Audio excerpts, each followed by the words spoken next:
Naniniwala ako na kapag nakikita natin na ang lakas ng movement ay nagiging isa at nagiging malaki, mas tumatapang po ang taong bayan. Tandaan po ninyo, nung umpisa, iilan lamang po ang nagsasalita. As a matter of fact, hindi pa po ako nagsasalita noon dahil natatakot ako dahil ang dami ko ng kaso mula kay Chairman Georgie Garcia doon sa COMELEC, di ba? May kaso rin ako dito sa aming local dahil may sarili rin akong laban sa COMELEC at dito sa aming local government. Pero unti-unti po kaming lumabas. Lumabas si Lian, lumabas ako. Unang lumabas si Kiko. Tapos marami na rin pong sumunod na mga congressman at mga senator. At marami na rin dyan sa loob na nagbubulong-bulungan at sinasabi na rin nila ang suporta nila para kay VP Sara Duterte. At alam namin na marami talaga sa kanila na handa na bumaliktad. At ang tanging hinihintay lamang nila, tulad ng nag-engganyo sa amin nung kami ay lumabas, ay alam namin na kapag kami ay lumabas, ay malakas ang puwersa na kakampi namin na hindi kami babasta-basta tatapak-tapakan lamang at hindi basta-basta na isang pitik lamang ay mawawala kami or ipapakulong nila kami agad-agad. At yun po ang nangyari sa amin. Nagsuportahan kami nila Kong Lian, nila Kong Kiko, ako, sila Mayor Baste. Lahat po ng mga organisasyon, kami pong mga personalities, hindi naman po kami magkakakilala eh. Kung baga mga lone wolf kaming lahat, kanya-kanya kaming lakad lahat. Pero ang nag-unify lang naman sa amin ay ang aming interes na itigil na ang pagnanakaw sa ating bansa at pabayaan nilang tumakbong presidente si VP Sara Duterte. Pero dahil kami ay nagsasama-sama, mas malakas kami ngayon na magkakasama at magkakabarkada na kami ngayon at tinatawag na kaming disruptors at wala kayong magagawa kapag kami ay sama-samang aatake sa inyo. Kaya napakaganda yung sinabi ni Mayor Baste kahapon. Minention niya si Kong Lian, yung ginagawa niya ngayon na rally para pababain ang mga presyo doon sa Liwasang Bonifacio at pumunta rin din sila doon sa Batasang Pambansa, hindi po ba? And napakagandang nangyari. Nagtrabaho si BBM, binaban niya yung excise tax. At yung mga hiling din ng mga ibang mga sektor na ipakita yung kalusugan ni BBM, di lumabas tuloy siya para ipakita niya ang kalusugan. Hindi po ba ganun ang essence ng ating demokrasya at kalayaan sa ating bansa? Malaya dapat tayong sabihin ang ating reklamo at hindi dapat tayo babalikan ng kaso. Bagkus, dapat tuparin nila kung ano ang hinihiling natin. Ganon dapat. Continuous dapat kayong magtrabaho para hindi naman kami reklamo ng reklamo. Ganon po. Kaya nung binanggit niya lahat ng initiatives ni Congressman Leon Libiste na napakaganda at binanggit niya rin ang aking pangalan at pangalan ni Kiko Barsaga at sinabi niyang kaming lahat ay sama-samang mga baliw.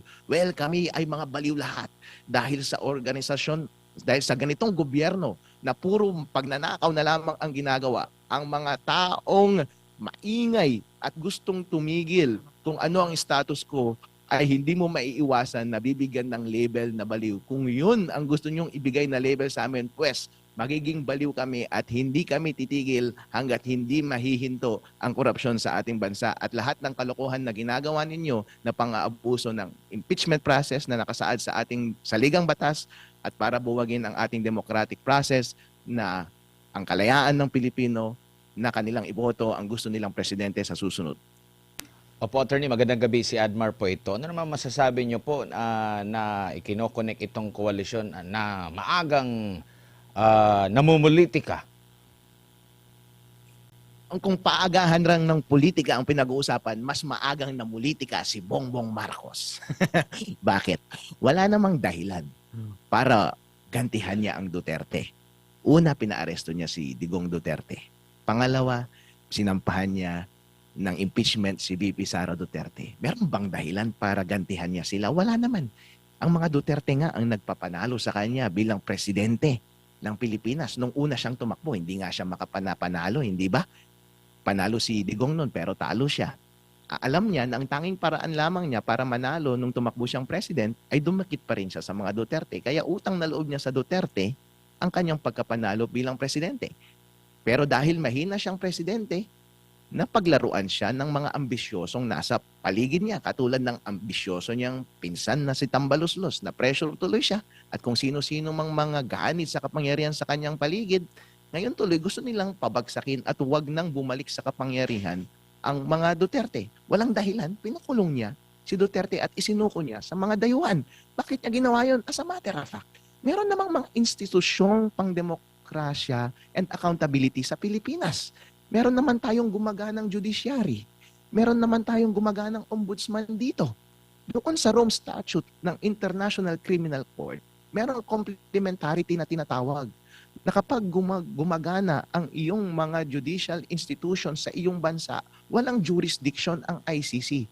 At alam ni BBM na kapag ginamit niya ang mga democratic judicial process sa ating bansa ay hindi makakalusot ang mga kaso niya laban sa Duterte dahil alam niya na isa sa mga pinakapopular na presidente at pamilya sa Pilipinas ay Duterte, masigit pa sa mga Marcos, alam niyang hindi makakalusot ang kasong yan dito sa Pilipinas. Dahil ang gusto ng Pilipino ay hindi siguro sila panagutin. Kaya ang ginawa niya, violate niya yung general principle ng complementarity sa international law na nakasaad sa Rome Statute at isinuko niya si Digong doon sa ICC at violate niya mismo yung due process clauses ng ating konstitusyon na nagagaranti ng right to liberty sa ating mga citizens kasama na si Digong.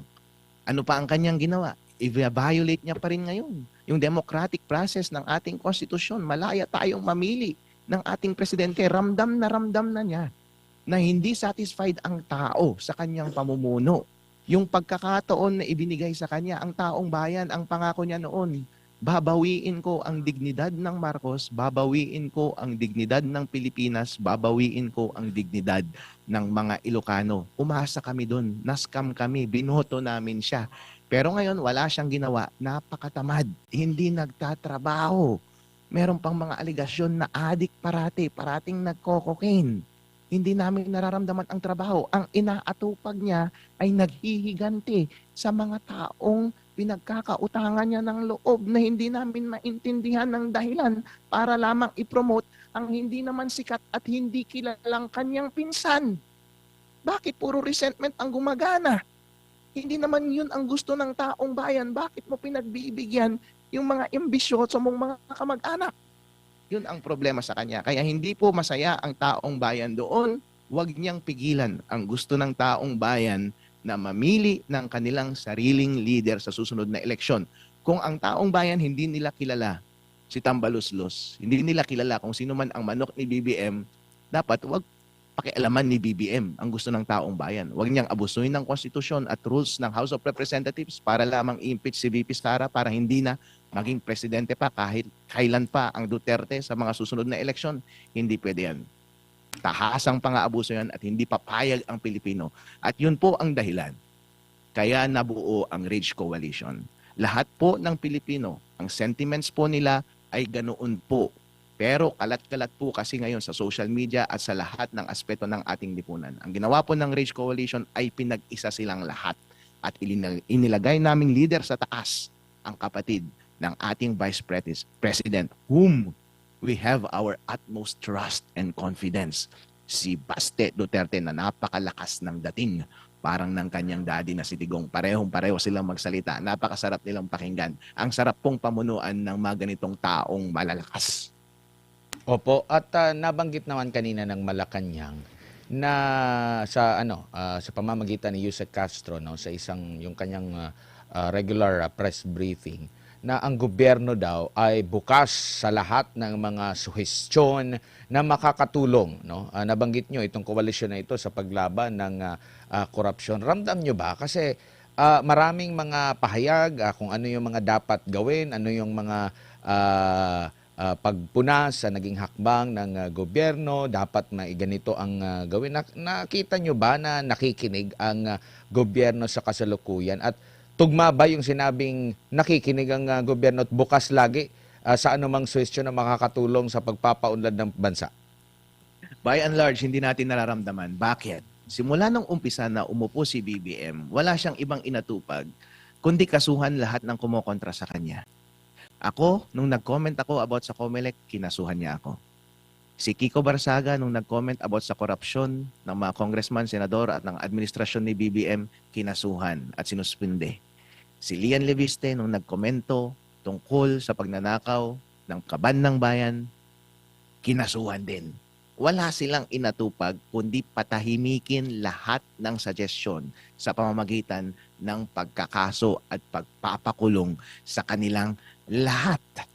Ngayon, kung totoong nakikinig kayo, dapat BBM, parati kang nagpapakita sa taong bayan. Dapat parati kang nagtatrabaho. Dapat parati mo kaming kinakausap. Ngayon ka lang nagpakita isang araw. Well, thank you. Na-appreciate namin yan. At least nag-jumping jacks ka. At least pinakita mo na meron kang ginawa na kahit papaano doon sa excise tax. Pero sir, pwede mo bang gawin yan ng mas madalas? Dapat umpisa mo nang ginawa yan simula noong pag-upo mo pa lamang na presidente. Kung ginawa mo yan ng mas madalas at araw-araw simula ng umpisa, napakaunlad na siguro ng Pilipinas at walang pagkakataon na magnakaw ang mga kawatan sa ating gobyerno. Gawin mo po yan ng mas madalas, bossing. Araw-araw. Dapat everyday meron kang performance. At everyday ipakita mo ang sarili mo na malusog at malakas para hindi lumabas yung chismis na maaring totoo. Na kaya ka lang nagpapakita ngayon ay dahil nakapag-ipon ka ng enerhiya. Pero sa totoo lang, kaya parati kang absent nung mga nakaraan. Ang tagal ka namin hindi nakikita at hindi nagpaparamdam at wala kang ginagawa ay dahil grabeng-grabe na ang sakit mo. Pero sir, magandang start ang ginawa mo ngayong araw na ito, maging consistent ka. Maging consistent kang magpakita sa taong bayan, mag-exercise tayo kada umaga at gumawa ka ng maraming bagay araw-araw para iligtas mo kami sa krisis na ito at tuparin mo naman at last ang ipinangako mo na ibalik natin ang pride ng Pilipino nung ikaw ay tumatakbo bilang presidente. Kapag yan po ay ginawa mo, sir, at lalong-lalo na kapag itinigil mo ang impeachment process mo laban kay VP Sara Duterte, bossing, babalik sa iyo ang pagmamahal ng taong bayan. Sinasabi ko sa iyo, BBM, bilang Ilocano, alam ko ang dami kong mga kaibigan na Ilocano. Lahat kami, love ka talaga namin sa puso namin. Pero isa ka naming kapatid na disappointed kami. Bakit ka tinamad? Bakit ka naging mahina? Pero hindi pa huli ang lahat. Bumalik ka sa pagtatrabaho, itigil mo ang korupsyon sa gobyerno. Ipakulong mo silang lahat. Magpakulong ka naman, wala kang pinapakulong eh. At lalong-lalo na itigil mo yung persecution mo sa pamilya ni Duterte. Pabayaan mong tumakbo si VP Sara bilang presidente at huwag mong ituloy ang impeachment. Babalik ang pagmamahal namin sa'yo at malay mo magiging magkabati kayo ni VP Sara at hindi ka na hahabulin at ang iyong pamilya at ang iyong mga kaibigan kapag siya ay naging presidente ng Pilipinas. Opo. Nung una, siya po ang hinahamon, lalo na nung nabanggit din ng kanyang kapatid, no? Yung sinasabing, ano niya, naging user daw, no? Hinamon siya na magpa-hair follicle drug test at kung ano-ano pa, tinawanan niya lang ito. Ngayon, siya naman ang naghamon po. Sabi niya rito, I challenge anyone who are saying that I am sick, that they come and exercise with me, we will see who is stronger. You come to the gym with me, tingnan natin kung sino mas malakas magbuhat ng weights. Ano po ang masasabi nyo rito? Baka kakainin na naman yung kanyang sinabi kasi yung hamon niya namin, hindi mo nga nagawa. Parang mga ganun po, attorney. President Ferdinand Bongbong Marcos Jr., challenge accepted. I'm ready to go to the Malacanang today. Punta tayo sa gym, palakasan tayo ng buhat. Ito po yung biceps ko, pinapakita ko na sa inyo. Alright? Alright, yeah, buddy. Araw-araw yan, bossing, ha? Palakasan tayong dalawa. Gusto ko malusog ka, baka maging magkaibigan pa tayo. Ipakita mo sa akin na nagtatrabaho ka araw-araw, mag-gym tayo kada umaga, gising tayo ng maaga, alas 6, magsimula tayong mag-workout. Tapos humarap ka sa taong bayan, araw-araw magtrabaho ka. Pakinggan mo lahat ng kanilang hinaing. Pakinggan mo ang gusto nila. Tuparin mo po iyon dahil yun ang ipinangako mo at yun din ang salitang binitawan ni Auntie Claire ngayong araw na ito. Please, mag-follow through ka, okay? Challenge accepted, sir. Kapag yan ang ginawa mo, mamahalin ka ulit ng Pilipinas.